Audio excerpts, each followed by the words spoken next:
The mass is a matrix from which all traditional behavior toward work of art issues today in a new form. Quantity has been transmuted into quality. The greatly increased mass of participants has produced a change in the mode of participation. The fact that the new mode of participation first appeared in a disreputable form must not confuse the spectator. Yet some people have launched spirited attacks against precisely this superficial aspect. Among these, Duhamel has expressed himself in the most radical manner. What he objects to most is the kind of participation which the movie elicits from the masses. Duhamel calls the movie a pastime for helots, a diversion for uneducated, wretched, worn-out creatures who are consumed by their worries, a spectacle which requires no concentration and presupposes no intelligence, which kindles no light in the heart and awakens no hope other than the ridiculous one of someday becoming a star in Los Angeles. Clearly, this is at bottom the same ancient lament that the masses seek distraction, whereas art demands concentration from the spectator. That is a commonplace. The question remains whether it provides a platform for the analysis of the film. A closer look is needed here. Distraction and concentration form polar opposites, which may be stated as follows. A man who concentrates before a work of art is absorbed by it. He enters into this work of art the way legend tells of the Chinese painter when he viewed his finished painting. In contrast, the distracted mass absorbs the work of art.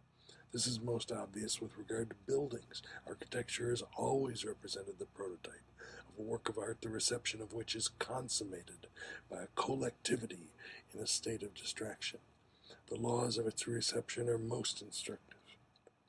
Buildings have been man's companions since primeval times. Many art forms have developed and perished.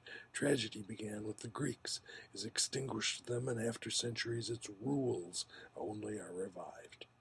The epic poem, which had its origin in the youth of nations, expires in Europe at the end of the Renaissance. Panel painting is a creation of the Middle Ages, and nothing guarantees its uninterrupted existence. But the human need for shelter is lasting. Architecture has never been idle. Its history is more ancient than that of any other art, and its claim to being a living force has significance in every attempt to comprehend the relationship of the masses to art. Buildings are appropriated in a twofold manner, by use and by perception, or rather by touch and by sight. Such appropriation cannot be understood in terms of the attentive concentration of a tourist before a famous building. On the tactile side, there's no counterpart to contemplation on the optical side.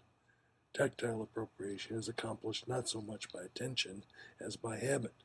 As regards architecture, habit determines to a large extent even optical reception.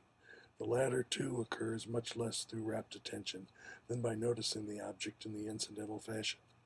This mode of appropriation, developed with reference to architecture, in certain circumstances acquires canonical value.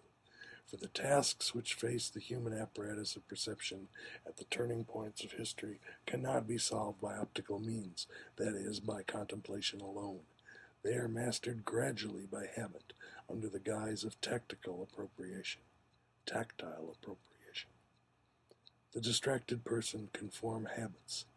More, the ability to master certain tasks in a state of distraction proves that their solution has become a matter of habit. Distraction as provided by art presents a covert control of the extent to which new tasks have become soluble by apperception. Since, moreover, individuals are tempted to avoid such tasks, art will tackle the most difficult and most important ones, where it is able to mobilize the masses. Today it does so in the film. Reception is in a state of distraction, which is increasing noticeably in all fields of art, and is symptomatic of profound changes in apperception, finds in the film its true means of exercise. The film with its shock effect meets this mode of reception halfway. The film makes the cult value recede into the background, not only by putting the public in the position of the critic, but also by the fact that at the movies, this position requires no attention. The public is an examiner, but an absent-minded one.